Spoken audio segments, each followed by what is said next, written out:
जयकारा कालका मैदान। शक्ति उनके चक्कर में मत आए, क्योंकि जब तक शक्ति की पूरी जानकारी ना हो तो उनके चक्कर में पड़ना नहीं चाहिए। जय श्री राम, जय माता दी, बालाजी महाराज की जय। जो आज एक मैं विषय लेके आया हूँ, ये काफ़ी बच्चों का मेरे पास सवाल आया हुआ था कि जब हम जप करते हैं, जप के समय हमारा शरीर कांपने लग जाता है। किसी का हाथ कांपता है, किसी का पैर कांपता है, कहीं किसी के शरीर में गर्दन को कांपने लग जाता है, किसी का शरीर भारी हो जाता है और शरीर के अंदर में अक्कड़पन हो जाता है। तो ये चीज़ें क्यों होती हैं शरीर में? जब कोई आदमी लगातार मंत्र जप कर रहा है, बिना साधना की भी जप कर रहा है, नॉर्मल जप करते हुए ये चीज़ें होने लग जाती हैं, तो क्यों ये बार बार ये चीज़ें क्यों हो रही हैं शरीर के अंदर में? तो ऐसे कई सवालों के जवाब हैं। काफ़ी बच्चों के मेरे पास सवाल थे, इन सब सवालों का जवाब मैं आपको दूंगा। आप इस वीडियो को अंत तक ज़रूर देखना यदि आपको पूरी जानकारी की आवश्यकता है। और जिन जिन बच्चों ने चैनल को सब्सक्राइब नहीं किया है, आप चैनल को सब्सक्राइब करें और वीडियो को लाइक करें, क्योंकि हमारा बालाजी दरबार लगता है। बालाजी दरबार की जानकारी हो, अन्य यंत्र मंत्र तंत्र या फिर ज्योतिष पूजा पाठ की किसी भी तरह की कोई जानकारी हो, आपको चैनल के माध्यम से ही मिलती रहती है। और वीडियो को शुरू करते हैं। कुछ बच्चों का, जैसे कुछ बच्चे लगातार अपने या तो इष्ट देव की या गुरु की सानिध्य में रहते हुए जब जप करते हैं, लगातार जप करते रहते हैं, किसी भी मंत्र का लगा लो, कोई बीज मंत्र का जप कर रहा है या फिर साबर मंत्र का जप कर रहा है या फिर कोई वैदिक मंत्र का या फिर कोई चालीसा का या कुछ स्तोत्र का पाठ जप कर रहा है, किसी भी देवी या देवता का हो, लगातार कर रहा है शरीर के अंदर। उसके अंदर जब कोई शरीर के अंदर एक्टिविटी शुरू हो जाती हैं, तो एक्टिविटी शुरू होने के बाद में उसके शरीर के अंदर ये कंपन वगैरह, ये चीज़ें जो गर्दन में अकड़पन, ये चीज़ें शुरू हो जाती है कि शरीर का कोई भी अंग काम हिलना शुरू हो जाएगा। तो ये जो चीज़ें शुरू हो जाती हैं वो आपकी शक्ति का अनुभव है, और उस कारण से ये चीज़ें आपके शरीर के अंदर ये बात समझ के चलनी चाहिए कि उस शक्ति की आपके ऊपर पूरी कृपा है, क्योंकि वो आपकी शरीर के अंदर शक्ति प्रवेश करना चाहती है, आपके भाव से वो प्रसन्न है। इसलिए शरीर के अंदर ये चीज़ें जब आप पूजा पाठ करते हैं तो ये एक्टिविटी शुरू होने लग जाती हैं। और कुछ बच्चों का सवाल था कि जैसे काफ़ी टाइम से ये चीज़ें हमारे शरीर में हो रही हैं और आगे ये चीज़ें बढ़ नहीं पा रही, तो उसका कारण क्या है? तो उसका कारण मैं बता देता हूँ।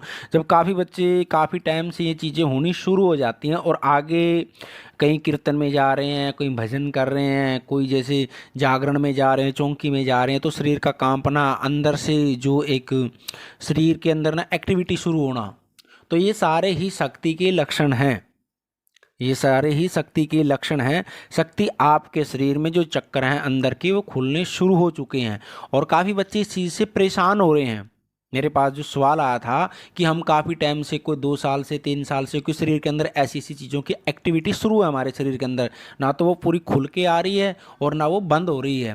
तो उसका कारण क्या है? सबसे पहले मैं एक कारण बता देता हूँ। यदि आप गुरु सानिध्य में हैं, यदि आपने गुरु बना रखा है, गुरु सानिध्य के अंदर है, तो आप सबसे ज़्यादा गुरु मंत्र का जप करना, और जो भी आपका इष्ट देव है, जिस शक्ति को, जिसको आप ध्या रहे हैं, उस शक्ति को आप भोग देना शुरू। यदि आप शक्ति खोलना चाहते हैं तो उसके लिए मैं बता रहा हूँ, और शक्ति को आप अंगारी पे भोग देना शुरू कर दो। गुरु मंत्र का ज़्यादा से ज़्यादा जप करना और अंगारी पे भोग देना शुरू कर दो आप, तो आपकी शक्ति बड़ी आराम से खुल जाएगी। आपकी जो शरीर के अंदर एक्टिविटी शुरू हो जाएगी, उसके अंदर पावर आ जाएगी, शक्ति के अंदर पावर शुरू हो जाएगी।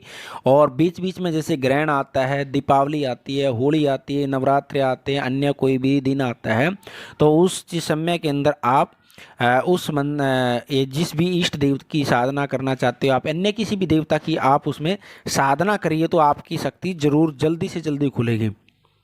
और गुरु शरण में है तो आप ज़्यादा से ज़्यादा गुरु मंत्र का जप करना, शक्ति को खोलने के लिए। यदि आपके पास गुरु नहीं है तो आपका इष्ट देव है, जो उस इष्ट देव के मंत्र का जप बढ़ा दो आप, और शक्ति को अंगारी पे भोग देना शुरू कर दो, तो आपकी शक्ति बड़ी जल्दी खुल जाएगी, शक्ति पावर में आ जाएगी। कुछ बच्चे कहते हैं जी हम शक्ति शरीर पे लेकर नहीं आना चाहते, एक्टिविटी शुरू हो चुकी है उनके शरीर के अंदर और शक्ति हम पाना नहीं चाहते, लेकिन उनको मैं एक बात बता देता हूँ, यदि आपके शरीर में 50 या 60% एक्टिविटी हो चुकी है तो आपकी शक्ति जब खुलेगी, खुलने के बाद ही उसको आप शांत कर सकते हैं, नहीं वो शक्ति आपको परेशान करेगी। ध्यान रखना इस चीज़ को। यदि आपके शरीर में 40, 50, 60% शक्ति आपके शरीर में एक्टिव हो चुकी है तो वो शक्ति आपकी खुलने के बाद ही शांत होगी, नहीं आपको परेशान करेगी, आपके काम में रुकावट डालेगी, आपको हर तरीके से नुकसान शुरू कर देगी वो, यदि आप उसको नहीं खोलोगे, इग्नोर करोगे तो उसको जल्दी से जल्दी आप खोल के, जप करके, तप करके, नियम करके, व्रत करके उसको जल्दी से जल्दी खोल के और शक्ति के वचन करवा के उसके बाद उसको शांत कर सकते हैं। और शांत होने के बाद वो आपको फिर परेशान करना बंद कर देगी।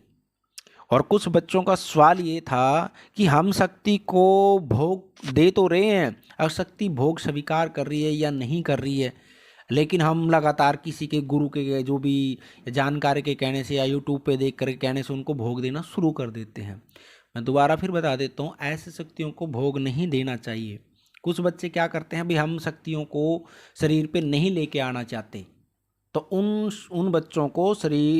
बच्चों ने शक्तियों को कभी भी अग्नि पे भोग नहीं देना चाहिए, उन्होंने नॉर्मल भोग देना चाहिए, जो शरीर पे शक्ति नहीं लेके आना चाहिए। यदि आप शक्ति को बार बार अग्नि पर भोग दे के शुरू कर दोगे तो आपकी शक्ति आपके शरीर में एक्टिव हो जाएगी।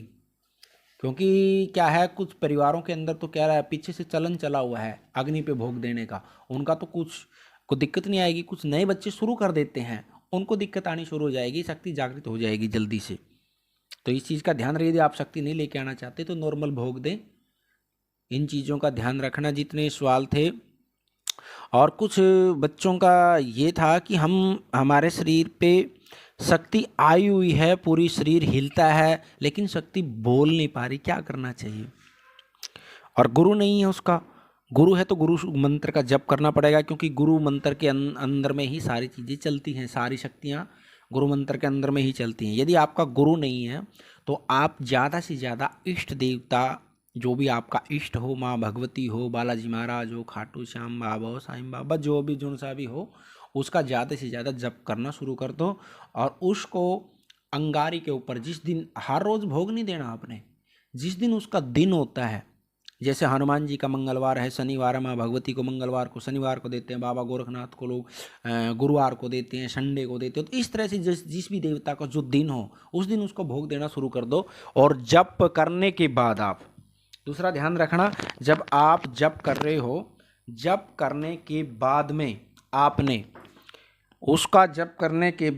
आपने उसका ध्यान करना है थोड़ी देर।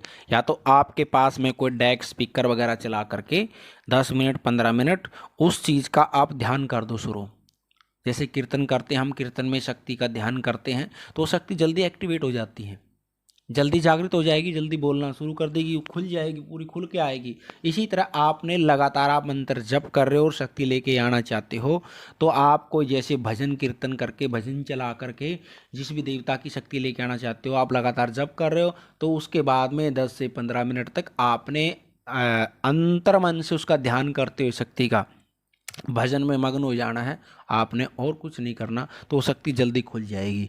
भोग देना है और उस तरह से आपने ये काम करना, तो आपकी सारी शक्तियाँ खुलनी शुरू हो जाएंगी। और कोई बीच में काफ़ी बच्चों ने मेरे से पूछा था कि शक्ति कई बार किसी को तामसिक भोग मांगती हैं। ऐसे ना, शक्तियाँ किसी की नहीं होती, शक्तियाँ भटकाती हैं। जो वैष्णव लोग बच्चे हैं वो वैष्णव ही भोग दें, शक्तियों के चक्कर में मत आए, क्योंकि जब तक शक्ति की पूरी जानकारी ना हो तो उनके चक्कर में पड़ना नहीं चाहिए। शक्ति जब तक आप गुरु सानिध्य में नहीं आएंगे, शक्ति आपको भटकाती रहेगी। इसलिए इन चीज़ों का ध्यान रखना है और परेशान होने की ज़रूरत नहीं है। जब आपके शरीर में एक्टिविटी शुरू हो जाती है तो ये काम शुरू हो जाते हैं। और आपको वीडियो अच्छी लगे तो हमारी वीडियो को लाइक करना। और हमारा बालाजी दरबार लगता है, दरबार में ऑनलाइन पूछा लेनी हो किसी ने, बच्चे ने, तो दरबार के व्हाट्सअप नंबर पर जानकारी ले सकते हैं। कोई अन्य यंत्र मंत्र तंत्र की कोई भी जानकारी की आवश्यकता है तो आप हमारे कमेंट बॉक्स या दरबार के नंबर पर आप ले सकते हैं। आज की वीडियो में इतना ही। माँ भगवती और बालाजी महाराज की कृपा शैव परिवार सभी पर बनी रही। जय श्री राम, जय माता दी, बालाजी महाराज की जय।